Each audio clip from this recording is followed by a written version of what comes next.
Եթերում ազատ լուրերի հիմնական թողարկումն է, ես Անի Ստեփանյանն եմ, բարև ձեզ, կարևորի մասին նախամարոտ։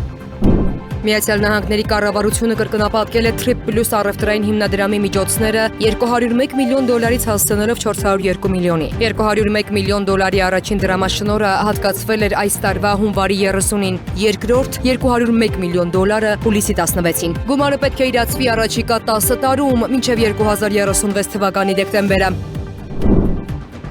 Երևանում են խաղաղության առաքելությունների հարցերով Միացյալ Նահանգների հատուկ բանագնացի ավագ խորհրդական Ariel Lightstone-ին եւ Տրանսկասպիան ձեռնարկությունների հիմնադրամի նախագահ Կոստանտին Սոկոլովը, որոնց ընդունել են Նիկոլ Փաշինյանը եւ արտաքին գործերի նախարար Արարատ Միրզոյանը։ Խորհրդարանի փոխխոսնակի ընտրությունից մինչև մարտի 1-ի իրադարձություններ, հոկտեմբերի 27 մանկապարտեզների սեփականաշնորհում եւ տարածաշրջանային անվտանգություն, ազգային ժողովում հերթական անգամ իշխանության եւ ընդդիմության սուր քաղաքական բանավեճը ստվերել է օրակարգային հարցը։ Գագիկ Ծառուկյանի եւ այլ անձանց կողմից առանձնապես խոշոր չափերով մոտ $22 միլիոն արժողության գույքերը եւ դրամական միջոցները խաբեությամբ հափշտակելու եւ փողերի լվացում կատարելու դեպքերի արդիվ նախաձեռնվել է քրեական վարույթի շրջանակում Multigroup կոնցեռնի նախկին գլխավոր տնօրեն Ցեթրակ Արուստամյանի եւ տնօրեն Արթուր Դալաքյանի նկատմամբ հարուցվել է հանրային քրեական հետապնդում։ Նրանք ձերբակալվել են։ Ոստիկանության հատուկ միջոցառումները շարունակվում են։ Հուլիսի 22-ից 31-ը ներքին գործերի նախարարության ոստիկանության ծառայողները շրջայցեր են իրականացրել տարբեր բնակավայրերի 30 հավաքատեղիում։ Ոստիկանության բաժինները տեղափոխվել նախկինում դատապարտված եւ հանցավոր հակումներ ունեցող 425 անձ։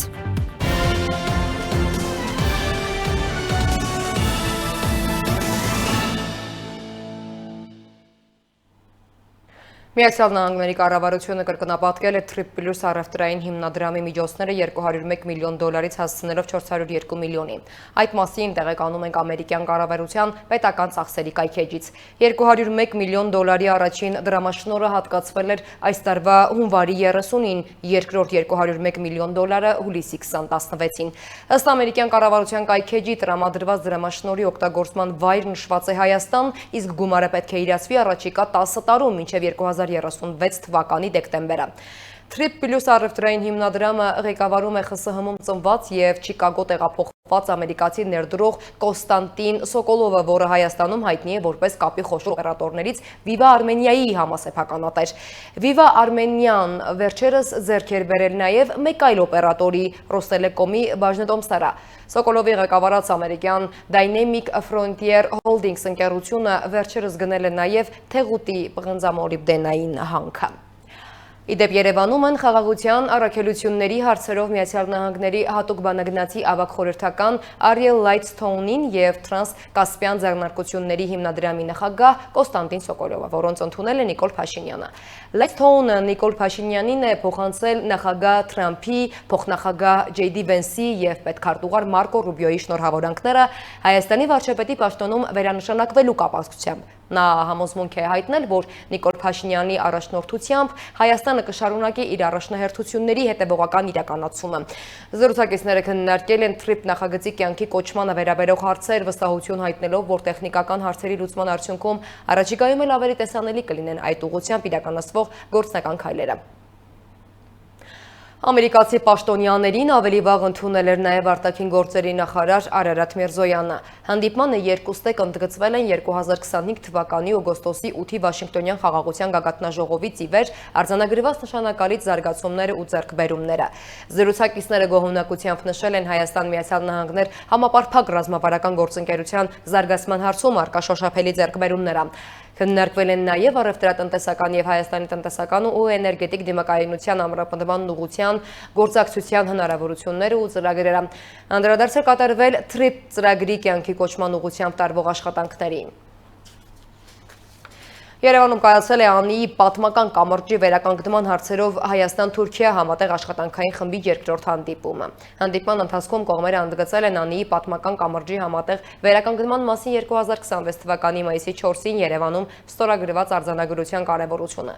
Կողմերը պայմանավորվել են շարունակել ստորագրված արձանագրության շուտապույտ իրականացման ուղղված ջանքերը։ Հայաստանը եւ Թուրքիան Երևանում եվրոպական քաղաքական համայնքի 8-րդ գագաթնաժողովի շրջանակում մայիսի 4-ին ստորագրել են ԱՆԻ-ի կամրջի վերականգնման վերաբերյալ փոխըմբռնման հուշագիր։ Խորհրդարանի փոխխոսնակի ընտրությունից մինչև մարտի 1-ի իրադարձություններ հոկտեմբերի 27 մանկապարտեզների սեփականաշնորհում և տարածաշրջանային անվտանգություն ազգային ժողովում հերթական անգամ իշխանության և ընդդիմության սուր քաղաքական բանավեճը ստվերել է օրակարգային հարցը։ Վահագն Ալեքսանյանի թեկնածության քննարկման ընթացքում պատգամավորները կրկին փոխադարձ մեղադրանքներ են հնչեցրել։ Ազգային ժողովում փոխխոսնակի ընտրության հարցը հերթական անգամ վերածվեց իշխանության և ընդդիմության միջև սուր քաղաքական դիմակայունության։ Օրակարգում ՔՊ-ի թեկնածու Վահագն Ալեքսանյանի ընտրությունն էր, սակայն քննարկումները շատ արագ դուրս եկան այդ շրջանակից։ Քաղաքացիական պայմանագիր խմբակցության պատգամավոր Անդրանիկ Քոչարյանն ընդգծեց Ալեքսանյանի սկզբունքայնությունն ու քաղաքական ճանապարհը, վստահություն հայտնելով, որ Ալեքսանյանը կարող է արդյունավետ աշխատել ազգային ժողովի նախագահի տեղակալի պաշտոնում։ Սակայն ելույթների առանցքում ոչ թե թեկնածուի որակներն էին, այլ փոխադարձ մեղադրանքները։ Անդրանիկ Քոչարյանը կոշտ պատասխանեց Հայաստան խմբակցության պատգամավոր Լևոն Քոչարյանի նախորդ օրվա հայտարարություններին։ Նա պնդեց, որ մարտի 1-ի իրադարձությունների պատասխանատվության հարցում նախկին իշխանություններից խուսափել հնարավոր չէ, հիշեցնելով փաստահավաք խմբի զեկույցները, Միեդի արձանագրումներն ու 0038 գաղտնի հրամանի մասին հրապարակումները։ Եկեք հասկանանք ոնց է այդ դեպքերը տեղի ունեցել, որ կապվում է ուղիղ Ռոբերտ Քոչարյանի ոչ միայն կառավարման, այլ իր անձի հետ։ Ռոբերտ Քոչարյանը Մոսկվայից վերադառնալուց փետրվարի 23-ին առնչվում է մի իրողության հետ, որ մոտ է երկրի ներսում հեղափոխական իրավիճակի։ Հրավիրում է զինված ուժերի ղեկավար կազմին, որ ինչի մասնակցի միայն Մանվել Գրիգորյանը, եւ այնտեղ բոլորին այսպես իր ոճով թափ է տալիս եւ տեղնադնում ասում է, որ գնացեք եւ այլևս ձեզ չտեսնեմ, չգիտեմ, երկապահի կառուցում, եւ նրանք բոլորը երկապահի անդամներ են եղել։ Ինչպես նաև մեր գործընկեր Սասուն Միքայելյանը, որով նաև պատգամավոր էր, որին նաև բռնեցին հենց այստեղ, ազգային ժողովի որոշման արդյունքում։ Եվ դրանից հետո ծնվում է 0038 հրամանը խիստ գաղտնի, որը փաստավակ խմբի ձեռքին հայտնվելուց պարզ դարձավ, որ այդ խորհրդակցության արդյունքում զինված ուժերը ստացել են առաջադրանք։ Մարտի 1-ին ինչով պետք է զբաղվեն։ Պատգամավորը նաև պատմական անդրադարձ կատարեց, հայտարարելով, որ Լևոն Տեր-Պետրոսյանը Ռոբերտ Քոչարյանին Հայաստան էր հրավիրել Ղարաբաղյան կարգավորման նպատակով, սակայն իր գնահատմամբ առաջնային դարձավ իշխանության պահպանումն ու ամրապնդումը, ոչ թե խաղաղության գործընթացը։ 99 թվական փետրվար Արսուն Մարգարյան։ Գիտեք ոնց, մեկ էլ պարզվում է դրանից առաջ շատ տրամաբանված Աղբան Հովսեփյանին Ռոբերտ Քոչարյանը սկզբից տանում է քնչական մարմնի ղեկավար դատախազության, հետո երբ որ արդեն իշխանությունը բավարար էր նրան գլխավոր դատախազ նշանակում է եւ տեղի են ունենում այս սպանությունների տարօրինակ փաթեթավորումներ։ Հետո կանդրադառնում հոկտեմբերի 27-ին։ Փաթեթավորումը ո՞րն էր։ Խորխորնու սպանությունը այդպես էլ չմնաց բացահայտված մինչև վերջերս, բայց պարզվում է 98 թվականին մինչև հոկտեմբերի 27-ը սպանողները ձերբակալված են եղել, գաղտնի պահվել են եւ հետո հոկտեմբերի 28-ից հետո նրանք բարեհաջող հայտնվել են Լեռնային Ղարաբաղում։ Հարցը չի առաջանում։ Այդ ոնց։ Քննարկումն այնուհետև շարունակվեց արդեն Երևանի մանկապարտեզների թեմայով։ Իշխանական պատգամավորները հերթական անգամ մեղադրեցին նախկին իշխանություններին մանկապարտեզների սեփականաշնորհման գործընթացի համար։ Ավան առինջ թիվ 7 մսուր մանկապարտեզի շենքը տրվում է վարձակալությամբ ու գիտեք ինչ գրասենյակային տարածքներ են այնտեղ ովքեր են գրասենյակային տարածքներ վարձակալում։ Գազպրոմ Արմենիան, ԵԿՄ ժամանակին էս Տարուն Մարգարյան տարիների մասին եմ խոսում, ՕԵԿ, ՀՅԴ, հարցրեք ինչ են, ոնց որ չեն նեղվել, որ մանկապարտեզի տարածք են վարձակալել։ Մինսկի փողոցում գործող մանկապարտեզը 2010 թվականին նոտարվել է հայ-ռուս գազարտին։ Ներսիսյան մեկ հասցեում գործող մանկապարտեզը վաճառվել է 2003 թվականին։ Նրանք հիշեցրին Երևանի ավականու քննիչ հանձնաժողովի աշխատանքը եւ հայտարարեցին, որ վերջին տարիներին մայրաքաղաքում հիմնանորոգվել կամ նորոգվել է 43 մանկապարտեզ։ Ընդդիմությունն իր հերթին հակադարձեց իշխանությանը, բարձրացնելով անվտանգային հարցերը, ինչից հետո դահլիճում մի քանի անգամ իրադրությունը լարվեց։ Պատգամավորները տեղերից ընդհատեցին միմյանց, հնչեցրին անձնական բնույթի կոշտ հայտարարություններ, իսկ վիճաբանություններից մեկի ընթացքում Ղազենյանը լքեց նիստերի դահլիճը։ Քննարկվեցին նաև արտաքին քաղաքականությանն առնչվող հարցերը։ Արման Եղոյանը խոսեց տարածաշրջանային անվտանգության եւ Ռուսաստանի դերակատարության մասին, նշելով, որ Մոսկվայի տեսանկյունից Հարավային Կովկասում Հայաստանի համար սահմանված դերը չի ներառում Իրանի եւ Վրաստանի հետ խնդիրներ ունենալը։ Ռուսաստանի տեսանկյունից իր պատկերացրած Հարավկովկասյան ճարտարապետության մեջ մենք կարիք չպետք է ունենանք Իրանի ու Վրաստանի հետ խնդրեմ ունենալ։ Դրա համար դուք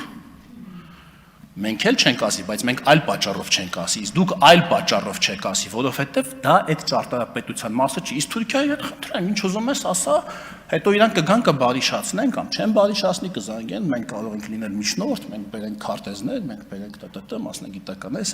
են։ Ռուբեն Ռուբինյանն էլ հայտարարեց, թե քանի դեռ Թուրքիայի եւ Ադրբեջանի հետ հարաբերությունները կարգավորված չեն, այդ երկրները շարունակում են մնալ Հայաստանի անվտանգության սպառնալիքներ։ Նա նաեւ մեղադրեց ընդդիմությանը սպառնալիքների թեման քաղաքական նպատակներով շահարկելու համար։ Ձեր հարցի պատասխանն է հետևյալը։ Մեր սպառնալիքները գալիս են Ադրբեջանից, որովհետև Ադրբեջանի հետ մենք չունենք խաղաղություն, այլ շուտ ունենք խաղաղություն, բայց այդ խաղաղությունը դեռ անշրջելի չի եւ վերջնականապես ինստիտուցիոնալիզացված չի, այսինքն խաղաղության դերևս անշրջելի չդառած խաղաղության բացակայությունը Ադրբեջանի հետ միանշանակ եւ աներկբայորեն սպառնալիք է Հայաստանի Հանրապետության անվտանգությանը։ Մենք ունենք սպառնալիք Թուրքիայի կողմից, որովհետև ունենալ անմիջական հարևան եւ հարևանի հետ ունենալ փակ սահման,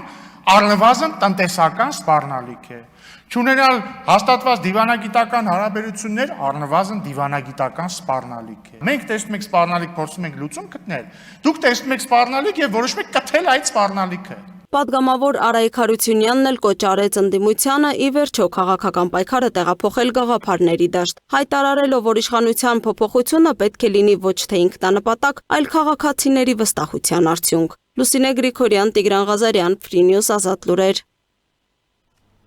Ազգային ժողովի քաղաքացիական պայմանագիր խմբակցության պատգամավոր Ռուզաննա Երեմյանը կարծում է, որ խորհրդարանական ընդդիմադիր գործընկերների հետ կառուցողական աշխատանքը կստացվի, եթե նրանք նման պատրաստակամություն ունենան։ Ըստ նրա, Հայաստանի Հանրապետության քաղաքացին իրենցից յուրաքանչյուրին պատվիրակել եւ մանդատով է ուշտել, որպեսզի բոլոր պատգամավորները լինի իշխանական թե ընդդիմադիր, աշխատեն իշահ Հայաստանի Հանրապետության քաղաքացու բարօրության։ Եվ ուժեղ Հայաստան եւ Հայաստան դաշինք խմբակցություններում կամ պատգամավորներ, ովքեր պատրաստ են կառուցողական աշխատանքի։ Մյուս դեպքում դու տեսնում ես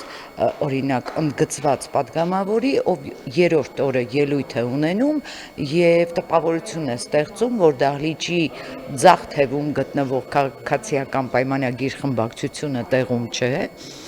ինչը խոսում է այն մասին, որ պարոն Ռուբեն Ռուբինյանը ճիշտ էր, որ ընդդիմության որոշ ներկայացուցիչներ չեն ընդունում ժողովրդի քվեն։ Այդպիսի դեպքեր էլ կան, ես կարծում եմ, որ այսօր իմ ելույթով կանդրադառնամ դրան եւ կխոսեմ այդ մասին, բայց ընդհանուր առմամբ կառուցողական մոտեցումները անհրաժեշտ են, որովհետեւ ի վերջո Հայաստանի Հանրապետության ժողովուրդը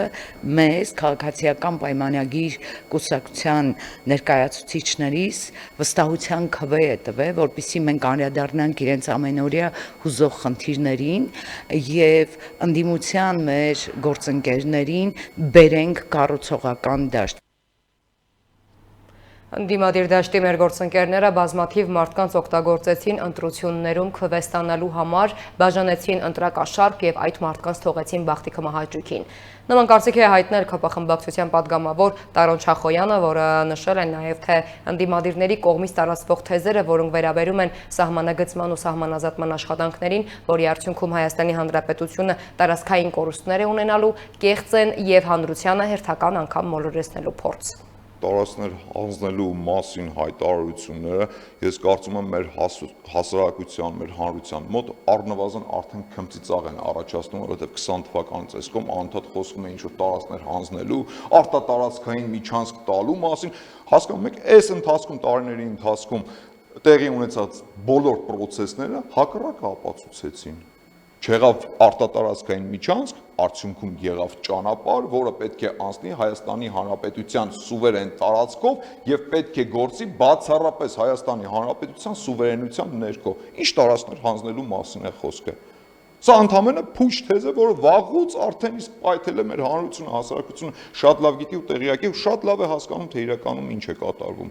Ու ասեմ ձեզ, այդ թեզը վաղուց այլևս չի աշխատում, չի գործում։ Հետպատերազմյան շրջանում ինչ որ կարճ ժամանակամիջոց այդ թեզը աշխատեց, Սյունիքի մասով էին ասում, թե Սյունիքը հանձնելու է իշխանությունը, հեսա Սյունիքը տալիս են։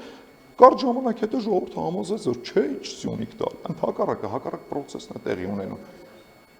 Սյունիքում աննախադեպ մասշտաբների ծավալների շինարարություն է տեղի ունենում։ Քաղաքացիական պայմանագիր խմբակցության մեկ այլ падգամավոր Նատալիա Սինորյանը նույնպես համակարծիք է իր խմբակցության մյուս գործընկերների հետ, որ կարծես հաջողվում է 9-րդ գումարման ազգային ժողովում կառուցողական մթնոլորտ ստեղծել, սակայն ըստ նրա դա չի նշանակում, որ ընդդիմադիրների կողմից կարմիր գծերի հատումը մնալու է անպատասխան։ Սինորյանը թեև քաղաքացիական պայմանագիր խմբակցության նոր падգամավորներից է, սակայն օրենսդիր եւ գործադիր մարմնում գործունեություն ծավալել է նրա համար նոր չեն։ Սինորյանը անդրադարձել է նաև կաթողիկոսի ազգային ժողով չներկայանալու վերաբերյալ ընդդիմության բարձրացրած աղմուկին։ Կտիչ Ներսիսյանը ըստ էության Հայաստանի Հանրապետության կաթողիկոս չէ, եւ այս թեմայից դուրս մի հավելում է ազգային ժողովի կանոնակարգ օրենքը չի սահմանում, որ պարտադիր ներկայություն պետք է լինի կաթողիկոսի եւ որևէ մեկը նրան չպետք է հրավիրել, այսինքն եթե ցանկություն կար ցանկացած կաթողիկոսի ներկայության առաջին նիստին, նա պարզապես կարող է գալ եւ ներկա լինել այդ նիստին, բայց ինչ վերաբերվում է Կտիչ Ներսիսյանին, այդ աթոռը դատարկ է այս պահին։ Մենք չունենք կաթողիկոս։ Ռուսական Ուրալդրոն զավոդ անօդաչու թռչող սարքեր արտադրող ընկերության ղեկավար Վլադիմիր Տկաչուկը վիրավորվել է, իսկ նրա վարորդը զոհվել, երբ նրանց ավտոմեքենան պայթել է Ռուսաստանի Եկատերինբուրգի մարզում։ Այդ մասին հաղորդել է կոմերսանտ պարբերականը հողում անելով անանուն աղբյուրի։ Ռուսական պետական ՏԱՍՍ գործակալությունը վկայակոչելով արտակարգ ծառայությունների իր աղբյուրին հայտնել է, որ Վլադիմիր Տկաչուկը գտնվում է վերակենդանացման բաժանմունքում եւ բժիշկները պայքարում են նրա կյանքի համար։ Միջազգային մյուս նորություններին տեսաշարով ծանոթացեք։ Տուլայում ԱԹՍ հարվածների հետևանքով Վալդբերիզի պահեստ է հրդեհվել, նախնական տեղեկությունների համաձայն զոհեր չկան, մեկ մարդ վիրավորվել է։ Բացի այդ, երկու բնակելի շենք է վնասվել Վենիևսկի շրջանում, Նովոմոսկովսկում եւ Ուզլովսկի շրջանում։ Երկու արդյունաբերական օբյեկտ ոչնչացվել է, ընդհանուր առմամբ 107 ուկրաինական անօդաչու թռչող սարք։ Ռուսաստանի Դաշնության պաշտպանության նախարարությունը հայտնել է, որ հոպուժերը գիշերը Ռուսաստանի շրջաններում եւ Սև եւ Ազովի ծովերում խոցել են 475 անօդաչու թռչող սարք։ Ռուսական օկուպացիոն ուժերը բալիստիկ հրթիռային հարձակում են սկսել Կիևի վրա, ինչը քաղաքում զանգվածային հրդեհներ է բռնկել։ Նախնական տվյալներով մեկ մարդ զոհվել է, իսկ առնվազն 24-ը վիրավորվել։ Կիևի քաղաքային պաշտպանության բանակը պարզաբանել է, որ թշնամու հարձակման հետևանքով հրդեհվել են Օբոլոնսկի, Դեսյանսկի եւ Սվյատոշինսկի շրջանների պահեստները։ Իսրայելի վարչապետ Բենյամին Նեթանյահուն հայտարարել է, որ Իսրայելը չի լքի Գազան, քանի դեռ Համասը լիովին չի զինաթափվել։ Նրա խոսքով Միացյալ Նահանգների նախագահ Դոնալդ Թրամփը կարծում է, որ կարող են զինաթափել Համասին եւ ապառազմականացնել Գազան։ Միացյալ Նահանգները մեզ ուղարկել է նախագիծ, մենք համաձայն չենք դրա հետ եւ մենք նրանց ուղարկել ենք մեր մեկնաբանությունները, շարունակել է Իսրայելի վարչապետը։ Նեթանյահուն հավելել է, որ Գազայի հատվածում գտնվող իսրայելցի զինվորները հրաման են ստացել անել այն ամենը, ինչ անհրաժեշտ է իրենց Իսրայելի տարածքը եւ Իսրայելի քաղաքացիներին պաշտպանելու համար։ Սիրիայի պաշտպանության նախարարությունը հրամայել է անձնակազմը բերել մարտական առավելագույն պատրաստակամության ռեժիմի եւ զինված ստորաբաժանումները տեղակայել Սիրիա-Իրաքյան սահմանի երկայնքով։ Հաղորդվում է, որ մի քանի օր առաջ Դամասկոսը Բաղդադին տեղեկացրել էր Սիրիա-Իրաքյան սահմանի մոտ Իրանի աջակցությունը վայելող զինված խմբավորումների ակտիվության մասին։ Սիրիական կողմը նախազգուշացրել է, որ Իրաքի տարածքից իրականացվող ցանկացած հարձակում կարժանանա պատասխան գործողությունների։ Պենտագոնը հայտնել է, որ Իրանի հետ հակամարտության պատճառով վիրավորվել է 687 ամերիկացի զինծառայող։ Տեղեկատվության համաձայն փետրվարի վերջին Իրանի դեմ սկսված էպիկական կատաղություն գործողության ընթացքում վիրավորվել է 417 եւ սպանվել 14 ամերիկացի զինծառայող։ Միացյալ Նահանգների պաշտոնյաները հայտարարել են այս գործողության ավարտի մասին մայիսի 5-ին։ Հուլիսի 7-ից մինչև օրս արտասահմանում գործողությունների ընթացքում սպանվել է 4 ամերիկացի զինծառայող, վիրավորվել 270-ը։ Գվատեմալայի իշխանությունները Ֆուեգո հրաբխի ինտենսիվ ժայթքման փուլ մտնելու պատճառով 8 համայնքներից տարհանել են 659 մարդու։ Իշխանությունների տվյալներով Ֆուեգո հրաբուխը մտել է ակտիվ ժայթքման փուլ, որը ուղեկցվում է պիրոկլաստիկ հոսքերով, մոխրի արտանետումներով եւ հրաբխային գազերով։ Արդյունքում մի քանի ճանապարհներ փակվել են, վտանգավոր գոտում գտնվող դպրոցներում դասերը չեղարկվել են, իսկ տարհանվածների մոտ բացվել են ժամանակավոր կացարաններ։ Ռեկորդային տաքություն Արկտիկայում մոլորակի ամենահյուսիսային շրջաններում 80 աստիճան հյուսիսային լայնությունից վեր գրանցվել են անոմալ բարձր ջերմաստիճաններ հասնելով մինչև +17 աստիճան Ցելսիուս։ Հատկապես ուշագրավ է Կանադայի Քլայդ բնակավայրում գրանցված +12.7 Ցելսիուս նվազագույն օրական ջերմաստիճանը։ Այս ցուցանիշը մեծ տարբերությամբ գերազանցել է տվյալ վայրում դիտարկումների ամբողջ պատմության ընթացքում գրանցված օդի ամենաբարձր գիշերային ջերմաստիճանի բացարձակ ռեկորդը։ Քննչական կոմիտեի տնտեսական հանցագործությունների և մաքսանայնգությունների քննության գլխավոր վարչությունում քննվում է Գագիկ Ծառուկյանի և այլ անձանց կողմից առանձնապես խոշոր չափերով մոտ 22 միլիոն դոլար արժողության գույքերը և դրամական միջոցները խաբեությամբ հափշտակելու և փողերի լվացում կատարելու առերևույթ դեպքերի առթիվ նախաձեռնված քրեական վարույթ է։ Ձեռք բերված բավարար ապացույցների հիման վրա կոնցեռնի նախկին գլխավոր տնօրեն, տնօրենների խորհրդի նախագահ Սեթրակ Արուստամյանի և տնօրեն Արթուր Դալաքյանի նկատմամբ հարուցվել է հանրային քրեական հետապնդում առանձնապես խոշոր չափերով խարդախությանը օժանդակելը և առանձնապես խոշոր չափերով փողերի լվացմանը օժանդակելու հոդվածներով։ Արուստամյանը ու Դալաքյանը ձերբակալվել են դատարան ներկայացնելու նպատակով։ Նախաքննությունը շարունակվում է։ Ոստիկանության հատուկ միջոցառումները շարունակվում են հուլիսի 22-ից 31-ը ներքին գործերի նախարարության ոստիկանության ծառայողները շրջայցեր են իրականացրել տարբեր բնակավայրերի 30 հավաքատեղիում։ Ոստիկանության բաժինները տեղափոխվել նախկինում դատապարտված և հանցավոր հակումներ ունեցող 425 անձ, հայտնաբերվել են զենք զինամթերք, թմրամիջոց և հետախուզվողներ։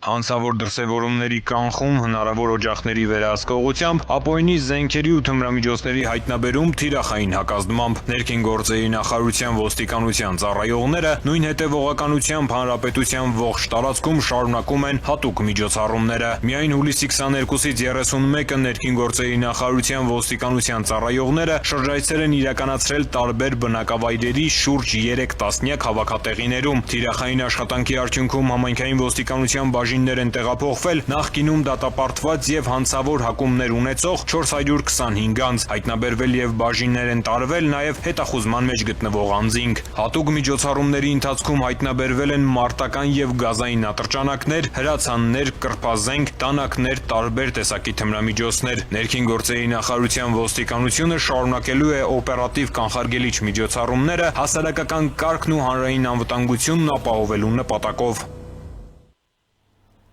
Եվ վերջում սոցցանցերում ակտիվացել են բնակարանների վարձակալության վերաբերյալ խարդախությունները։ Ինչպես հայտնում են ոստիկանությունից, հրապարակվում են գրավիչ լուսանկարներով և շուկայականից զգալի ցածր գներով կեղծ հայտարարություններ, ապա պահանջում են անհապաղ փոխանցել կանխավճար, այն ամրագրելու նպատակով։ Արդյունքում գումարը ստանալուց հետո դադարեցնում են կապը, արգելափակում են ձեզ կամ ջնջում իրենց էջը։ Այս ժամի համար այսքանը, թողարկման ավարտին ծանոթացեք եղանակային կանխատեսումներին, ցտեսություն։